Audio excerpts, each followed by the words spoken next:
박수 박수. 힘내 이거 힘내라 박수입니다.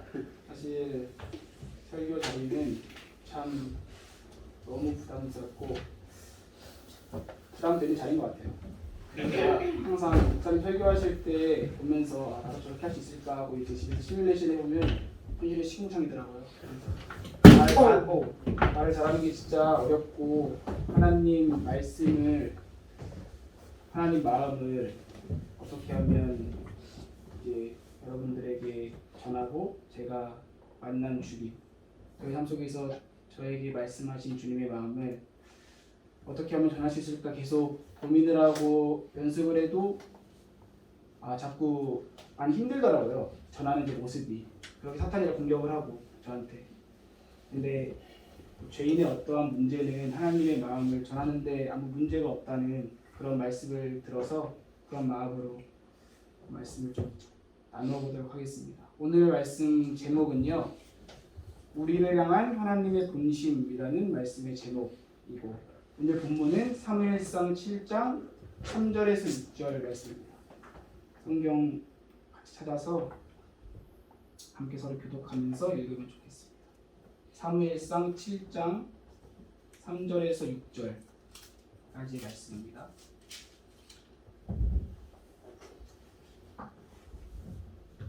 찾으셨나요? 네. 그러면 제가 먼저 읽고 여러분들이 읽으면 교독하며 읽겠습니다. 사무엘이 이스라엘 온 족속에게 말하여 이르되 만일 너희가 전심으로 여호와께 돌아오려거든 이방 신들과 아스다롯을 너희 중에서 제거하고 너희 마음을 여호와께로 향하여 그만을 섬기라. 그리하면 너희를 블레셋 사람의 손에서 건져내시리라. 이에 이스라엘 자손이 바알과 아스타롯을 제거하고 여호와를 섬기니라. 사무엘이 이르되 온 이스라엘은 미스바로 모이라. 내가 너희를 위하여 여호와께 기도하리라 하매 이스라엘 모여 물을 길어 여호와 앞에 붓고 그날 종일 금식하고 거기에서 이르되 우리가 여호와께 범죄하였나이다 하니라. 사무엘이 미스바에서 이스라엘 자손을 다스리니라. 아멘. 저는 오늘 말씀을 들어가기 전에 먼저 여러분들의 질문을 드리려고 합니다. 이 질문은 여러분들의 마음을 조금은 부대끼게 할 수도 있고 좀 마음에 신경을 쓰게 할 질문일 수도 있어요. 여러분은 정말 하나님을 만나셨습니까? 아멘. 그리고 여러분은 죄로부터 돌이켜 하나님을 따르고 계십니까? 이런 질문을 들은 여러분은 네가 뭔데? 너는 하나님 잘 따르냐? 이렇게 저한테 반응하실 수도 있어요.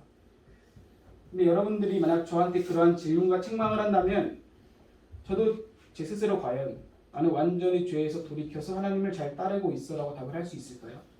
저도 그렇지 못해요. 저도 하나님 앞에서 그런 대답을 하지 못할 만큼 온전하지 않고 정직하지 못한 죄인이에요. 그렇기 때문에 저는 이 시간 함께 여러분에게 던진 질문 앞에 함께 서고 싶어요. 나 진짜 하나님을 만났을까? 나 진짜 죄로부터 돌이켜 하나님을 따르고 있을까? 오늘 전해드리고 싶은 말씀은 주제는 회개에 대한 말씀이에요. 오늘 본문의 말씀을 보면요. 이스라엘 백성들이 하나님 앞에서 자신들의 죄악을 회개하는 모습이 등장합니다. 집회 같은 거 보면 미스바 회개의 대성이 이런 집회 많이 봤을 거예요. 유튜브에서. 그 미스바에서 회개를 하는 내용이 나오는 게 오늘 본문의 말씀의 내용이에요. 회개란 이제 원어적으로 히브리어로 슈브라는 단어를 가지고 있는데 뉘우침을 행위로 나타내는 것을 의미해요. 즉 방향을 돌이켜서 하나님께로 돌아가는 행위까지를 회개라고 이야기해요. 그렇다면 우리는 회개에 대해서 생각을 해볼 때 우리는 어떤 것으로부터 하나님께 돌아갔는가? 우리의 죄가 무엇인지를 정확하게 알아야 하고 어디로 돌아가는가? 방향을 정확하게 알아야지 우리가 진짜 하나님 앞에 회개를 할 수 있어요. 오늘 본문의 말씀을 좀 비교해 보면서 우리는 어떠한 죄에 처해 있고 우리는 어디로 돌아가야 하는가에 대해서 함께 나눠보려고 합니다. 여러분 죄란 뭘까요? 저도 항상 많이 들었던 질문이 술 먹는 게 죄예요? 담배 피우는 게 죄예요? 뭐가 죄예요? 게임하는 게 죄예요? 이런 죄에 대한 질문을 저 스스로도 많이 주님께 던지고 많이 들었던 것 같아요. 우리는 보통 죄에 대해서 어떻게 생각을 하냐면 우리가 잘못된 행동을 하면은 어떠한 기준이 있고 그 기준에 맞지 않는 행동을 했을 때 우리는 죄를 지었다고 생각을 해요. 죄에 대한 이러한 개념은 우리가 살아오는 사회에서 느끼는 가치관을 통해서 가지게 됐는데 우리 사회에 법이 있잖아요. 법을 지키지 않으면 우리가 죄를 범한 것처럼 우리는 법을 지키지 않는 행위를 했을 때 죄를 지었다고 이야기를 해요. 근데 성경에서 죄에 대한 정의는요, 우리 사회와는 완전히 달라요. 성경에서는 죄를 행위가 아니라 존재로 정의해요. 즉 잘못된 행위를 짓기 때문에 우리가 죄인이라는 게 아니라요. 우리가 죄된 존재이기 때문에 잘못된 행위를 지을 수밖에 없다고 성경은 정의를 해요. 로마서 3장 말씀을 보면 3장 9절에서 이렇게 이야기를 해요. 그러면 어떠하냐? 우리는 나으냐? 결코 아니라 유대인이나 헬라인이나 다 죄 아래 있다고 우리가 이미 선언하였느니라. 23절에 보면 모든 사람이 죄를 범하였으면 하나님의 영광에 이르지 못하더니 성경은 끊임없이 우리 인간의 깊숙한 마음속에 죄라는 존재적 문제가 있음을 알려줘요. 이 말씀은 이제 뭐 로마서가 아니라 예수님께서 이 땅에 오셨을 때도 예수님께서 이 문제를 많은 사람들에게 끊임없이 말씀해 주셨어요. 마태복음 5장 말씀을 보면 산상수훈 말씀과 예수님이 사람들에게 율법의 기준을 다시 제정해 주세요. 마태복음 5장 27절, 28절 말씀을 보면 또 간음하지 말라 하였다는 것을 너희가 들었으나 나는 너희에게 이르노니 음욕을 품고 여자를 보는 자마다 마음에 이미 간음하였느니라. 사람으로서 음욕을 품지 않고 살아갈 수 있을까요? 구약시대 하나님의 법은 음욕을 품고 행위를 하면 죄라고 정의를 내렸는데 예수님이 이 땅에 오신 다음에는 음욕을 품고 마음에 음욕을 품자마자 죄래요. 그리고 형제를 때려 죽인 게 죄가 아니라 살인이 아니라 형제의 마음속으로 형제를 미워하는 게 살인이라는 거예요. 이런 죄의 기준을 봤을 때 구약시대의 법에서 예수님께서는 한 단계 더 율법을 상향시키셨어요. 율법을 지키지 않는 행위로 우리가 죄인인 게 아니라 우리의 존재 자체가 죄인임을 주님께서는 우리에게 알려주고자 하셨던 거예요. 구약시대에 이스라엘 백성들을 보면요. 우리는 정말 답이 없다고 느끼죠. 얘는 왜 이러나. 왜냐하면 계속 하나님 앞에 반복적으로 죄를 짓고 죄를 지어요. 막 진짜 사사기 사무엘상 말씀을 보면 7장에서 하나님 앞에 회개를 해요. 8장에서 죄를 지어요. 9장에서 또 회개해요. 또 죄를 짓는 끊임없는 죄된 반복이 이루어져요. 근데 만약에 이스라엘 백성이 이렇게 죄된 행위를 반복하다가 나중에 하나님을 잘 따르게 되었다 이렇게 말씀해서 결론이 나면은 그러면은 우리의 죄된 문제는 존재적 문제가 아니라 그냥 죄된 행위를 지었으니까 우리는 죄인이야라고 생각할 수 있는데 이스라엘 백성이 죄 때문에 멸망해요. 성경에서는 그렇게 결론이 나요. 죄 때문에 멸망하고 멸망스러워 죄를 짓고 끝도 없이 죄를 짓다가 예수님이 이 땅에 오신단 말이에요. 결국 하나님께서 이스라엘 백성을 통해서 우리에게 알려주고 싶으셨던 게 뭐냐면 우리 안에 존재적인 죄의 문제가 있다. 우리의 행위가 죄가 아니라 우리가 뭐 죄를 지어서 우리가 죄인인 게 아니라 우리 존재 자체에 죄된 본성이 있어서 우리는 죄를 지을 수밖에 없다. 라는 것을 하나님께서 알려주고 싶었어요. 오늘 본문의 말씀을 봐도요. 오늘 본문의 말씀 앞장 6장에서 이스라엘 백성이 하나님 앞에 죄를 범하고 하나님의 언약궤를 블레셋한테 빼앗기게 돼요. 블레셋한테 빼앗겼는데 하나님의 궤를 다시 하나님이 되찾아오게 하세요. 이스라엘 백성은 이 궤를 되찾아와서 하나님 앞에 이제 영광을 돌리면서 20년 동안 하나님을 섬기며 살다가 또 슬그머니 그들 가운데 죄악이 들어와요. 오늘 본문의 말씀 3절에서요. 사무엘이 뭐라고 이야기하냐면 이방의 신들과 아스다롯 여신상들을 없애버리고 하나님과 또 이방의 신들을 함께 섬기고 있었던 거예요. 그들 속에서. 그들은 또 하나님과 이방의 신을 겸하여 섬기고 있음을 우리는 말씀을 통해 알 수 있어요. 근데 오늘 말씀, 그래서 저희는 이 죄에 대한 정의를 우리가 행위가 아니라 존재라는 걸 정의를 짓고 가야만 해요. 근데 오늘 말씀에서 사무엘은 그러한 이스라엘 백성에게 회개를 촉구해요. 회개하자. 그렇다면 회개란 뭘까요? 회개란 앞에서 이야기했듯이 자신들이 잘못된 행위를 돌이켜 하나님께로 나아간다는 것을 회개라고 이야기를 했어요. 근데 우리가 회개를 생각해 봤을 때 나 하나님 앞에 회개할 거야 하면 어떻게 회개를 하죠 보통? 나 하나님 앞에 잘못된 행동을 하면은 그것을 잘못했다고 말하는 걸 회개라고 생각하잖아요. 하나님 앞에 죄를 지었어. 난 주님 이거 이제 안 할게요. 잘못했어요. 우리는 보통 이런 걸 회개라고 생각을 해요. 근데 우리가 앞에서 죄에 대한 정의를 다시 내렸듯이 우리는 회개에 대한 정의도 다시 내려야만 해요. 이 정의를 따라 생각해 본다면 회개의 의미가 우리가 지금까지 하나님 앞에서 해왔던 회개와는 다른 것임을 우리는 알 수 있어요. 우리가 회개를 한다고 할 때 보통 어떻게 회개해요? 우리들의 잘못된 행동을 하나님 앞에 회개해요. 그리고 잘못했다고 고백하면서 이제부터 그러한 죄를 짓지 않겠다고 다짐해요. 근데 이거는 행동적인 회개지 존재적인 회개가 아니에요. 회개란 앞에서 말한 존재적인 죄성으로부터 우리의 죄된 존재를 돌이키는 것을 회개라고 이야기해요. 우리가 앞에서 죄를 존재적으로 봤다면 존재적인 문제를 돌이키는 것을 회개라고 이야기한단 말이에요. 그런데 우리가 알아야 될 건요. 우리의 어떠한 행위와 능력으로 우리의 존재적인 죄성을 돌이키는 건 불가능하다고 우리는 알아야 돼요. 우리의 존재적 죄성을 돌이키는 것은 우리의 행위와 능력, 우리가 잘못함을 뉘우친다고 되는 게 아니라 오직 예수님의 십자가 앞에 나아갈 때 그 능력으로만 가능하거든요. 그래서 예수 그리스도를 믿음으로써 존재적으로 죽어야만 하는 죄인에서 의인으로 넘겨진 놀라운 복음의 능력을 경험하는 게 회개라는 정의예요. 그러나 오늘 본문에서 이스라엘 백성은요.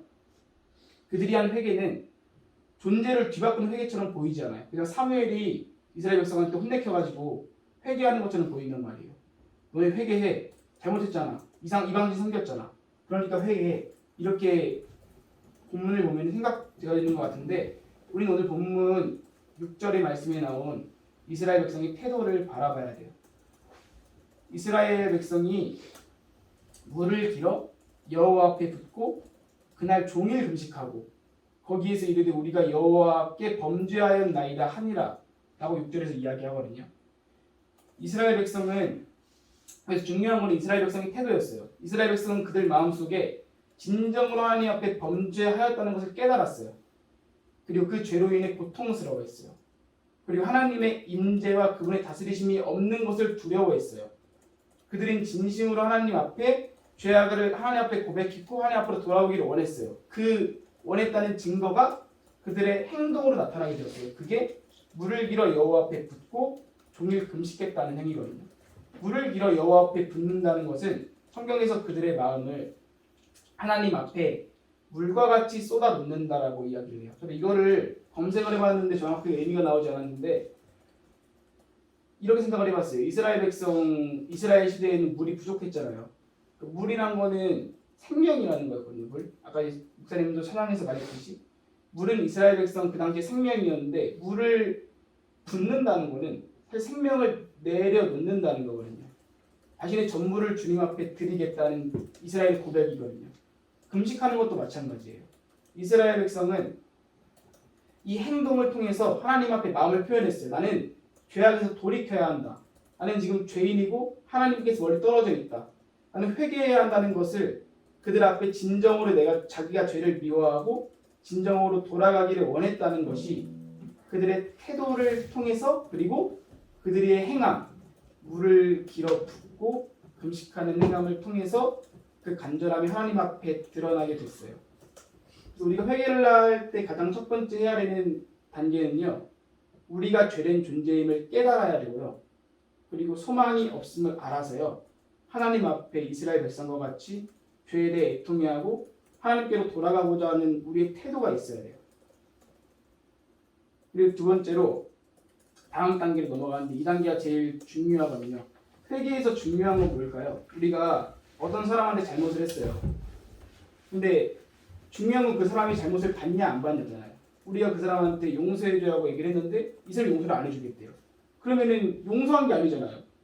근데 그래서 회개를 할 때는요. 중요한 건 회개를 하는 사람의 마음이 아니라 회개를 받는 대상의 마음이 무엇보다 중요해요.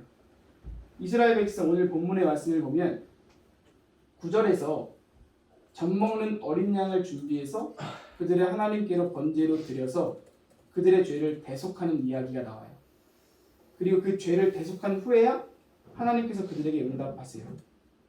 이 말씀을 통해서 왜 이 번제라는 것이 회개한 그들의 이스라엘 백성이 회개한 다음에 이 번제라는 것이 들어간다면 하나님이 용서하셨을까? 우리는 이것을 바라봐야 하는 게 하나님께서는요. 우리의 죄에 대한 문제를 반드시 해결해야만 하셨어요. 이게 하나님의 특성이에요. 하나님은 공의로우시잖아요. 하나님은 공의로우시기 때문에 우리의 죄를 보고 죄 없다 하실 수가 없는 거예요.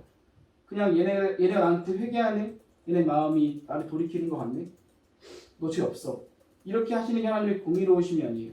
하나님의 공의로우심은 죄에 대한 대가를 누군가는 반드시 치러야만 하고 누군가는 죄에 대한 대가로 죽어야만 하고 그 죄에 대한 대가가 사라질 때 하나님이 이 사람을 용서하실 수 있는 게 하나님의 공의로우심이에요. 그래서 하나님께서 이 말씀을 통해서요. 9절에서 왜 젖 먹는 어린 양을 하나님께 번제로 드렸냐. 누군가는 어떤 대상은 이스라엘 백성의 죄악을 담당할 것이 필요했어요. 하나님께서 반드시 그 죄에 대한 문제를 해결하기 위해서 죄에 대한 대가를 치를 대상이 필요했어요. 그 죄악이 하나님 앞에서 번제를 통해서 사라지고 난 뒤에야 하나님이 그들 앞에 응답하실 수 있었어요. 우리는 이 말씀을 통해서요.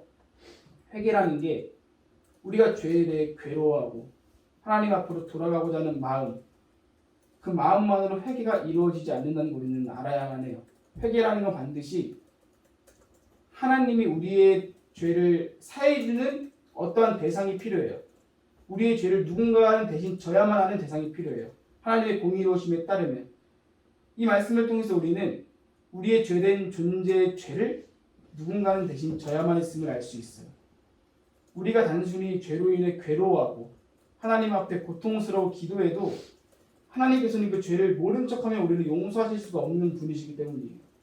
하나님은 그 죄에 대한 대가를 반드시 누군가에게 치러야만 했고 그것이 구약시대에 하나님께서 보여주신 번제의 의미였어요. 즉 우리는 우리의 죄를 해결해줄 어떠한 존재가 필요했어요. 우리의 죄를 대신 질 어떠한 존재가 필요했어요. 그 존재가 바로 예수님이세요. 그 죄를 예수 그리스도가 십자가에서 지셨기 때문에 우리가 하나님 앞에 죄된 존재가 아니라 의로운 존재로 나아갈 수 있고 그 뒤에 하나님께서 우리의 죄악을 용서해 주신다는 걸 알 수 있어요. 회개라는 건요. 앞에서도 말했지만 우리의 존재를 돌이키는 거예요.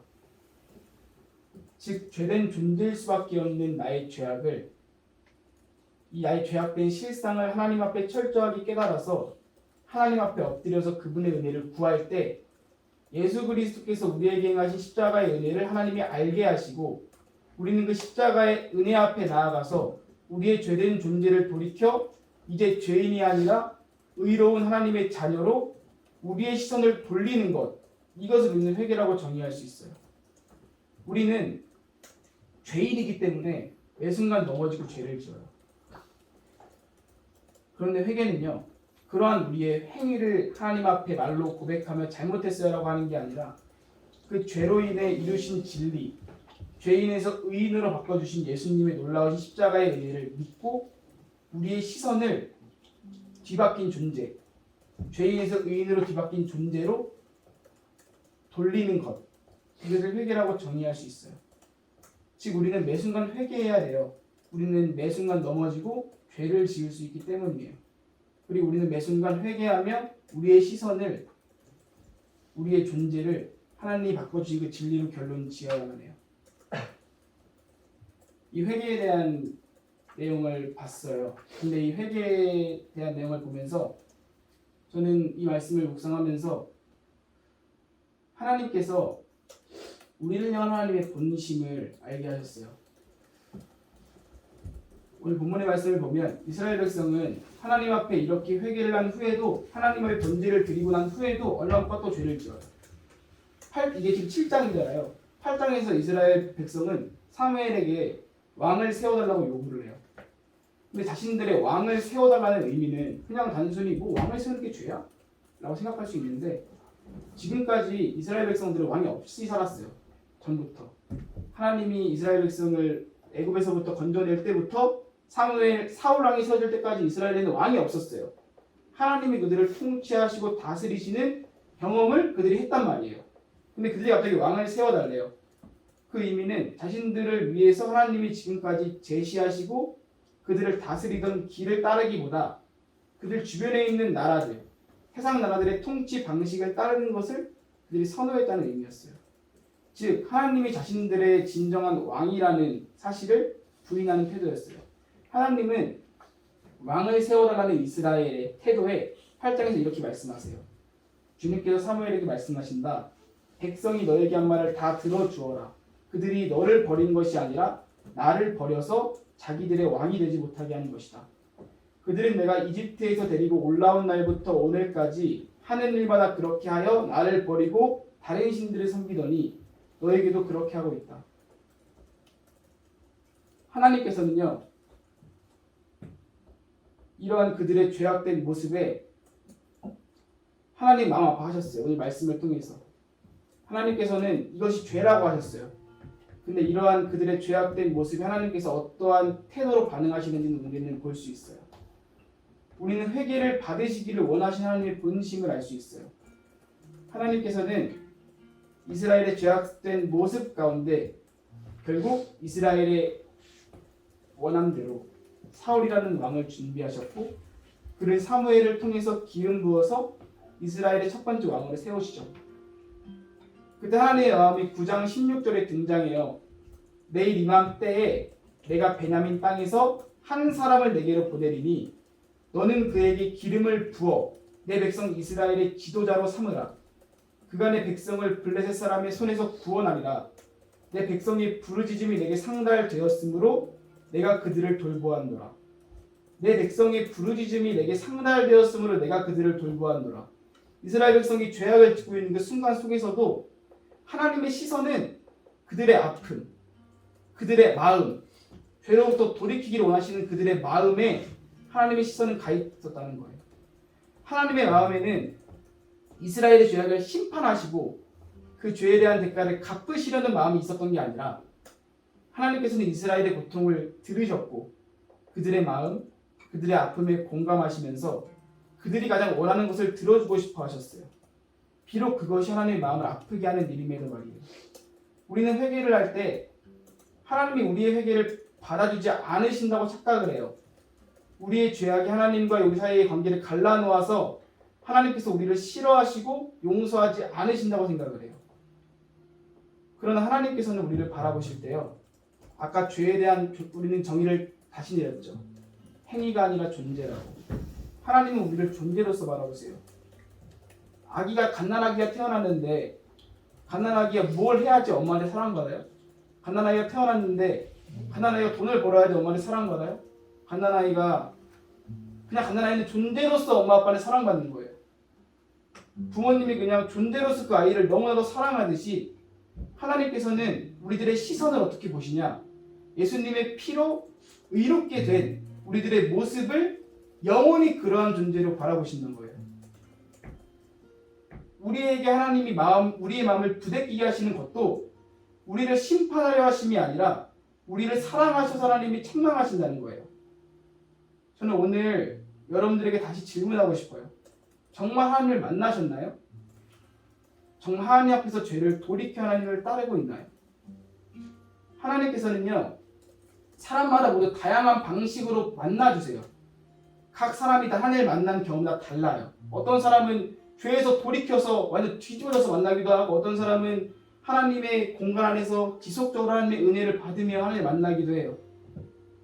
누군가에는 함께 기쁨을 나누며 하나님 만나주시고요, 누군가에게는 위로를 해주면서 먼저 다가가 주시고요, 하나님은 각 사람에게 그 사람에게 가장 맞는 방법으로 다가가 주세요. 근데 하나님을 진정으로 만난다는 거는요, 생명 되신 예수 그리스도를 만나는가? 우리는 이 질문을 해봐야 돼요. 우리는 처음에 하나님을 위로자로 만날 수도 있고요, 친구로 만날 수도 있고요, 함께 기뻐하는 분으로 만날 수도 있고요, 우리 엄마 아빠의 하나님으로 만날 수도 있고요. 근데 우리는 진짜 하나님을 생명으로 만났나? 진짜 예수님이 나를 죄인에서 의인으로 옮겨줬다는 그 확신이 여러분들 안에 있는가? 이 질문을 여러분들 안에 정직하게 하셨으면 좋겠습니다. 아직 생명으로 만났다는 확신이 없고, 아직 생명으로 주님을 만났다는 확신이 없다고 낙담하지 마세요. 죄 가운데 있다고 낙담하지 마세요. 우리를 향한 하나님의 마음, 우리의 존재를 사랑하시는 하나님의 마음과 그분의 사랑 앞에 함께 나아가면 좋겠어요. 그분은 우리를 용서해 주실 것이고요. 우리의 존재를 뒤바꿔서 하나님의 자녀를 세워주실 거예요. 그것이 하나님의 은혜예요. 마지막으로 이 말씀으로 오늘 말씀을 마치려고 하는데요. 요한일서 1장 9절 말씀입니다. 만일 우리가 우리 죄를 자백하면 그는 믿으시고 의로우사 우리 죄를 사하시며 우리를 모든 불의에서 깨끗하게 하실 것이요. 요한복음 3장 말씀입니다. 하나님이 세상을 이처럼 사랑하사 독생자를 주셨으니 이는 그를 믿는 자마다 멸망하지 않고 영생을 얻게 하려 하심이라. 하나님이 그 아들을 세상에 보내신 것은 세상을 심판하려 하심이 아니요 그로 말미암아 세상이 구원을 받게 하려 하심이라.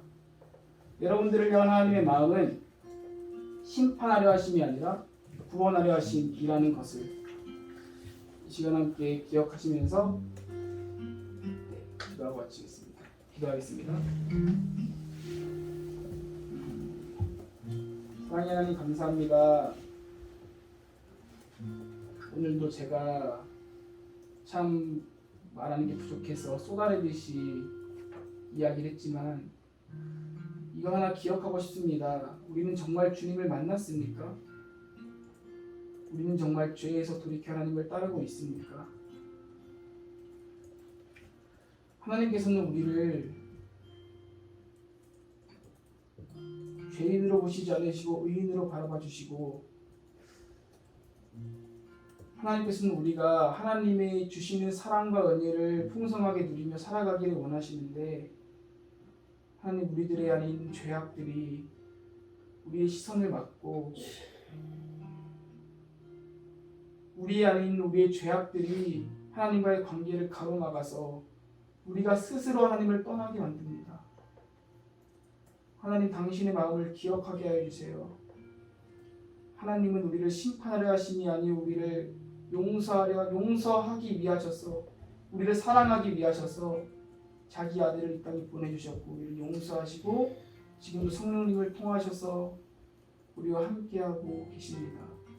우리가 이 주님의 사랑을 기억하며 매일의 삶 속에서 하나님을 향한 뜨거운 열망과 우리의 하나님을 향한 마음을 가지고 주님 앞에 매 순간 회개하며 주님의 진리, 죄인이 아니라 의인이 되었다는 하나님의 말씀을 진리로 매 순간 결론 지으며 끊임없이 죄 속에서 나는 왜 이러지? 나는 왜 맨날 무너지지? 그렇게 고민하고 낙담한 우리들이 아니라 주님의 진리의 말씀을 붙들고 일어나 하나님이 우리에게 새롭게 내려주신 하나님의 자녀된 권세를 가지고 땅을 살아갈 수 있도록 도와주세요. 감사하며 사랑이 많으신 예수님의 이름으로 간절히 기도합니다. 네.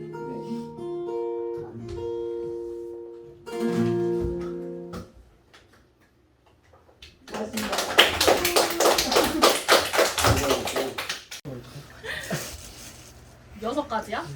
하나 둘 셋 되는 막 5도 되고 4도 되고 다 되는 거다. 과연 한 명만 나갈 수 있어요. 둘 셋 3. 하나 둘 셋 둘. 와 진짜 떠는 거 이렇게. 버들버들 떠는 거 맞아요. 네. 하나, 둘, 셋, 4.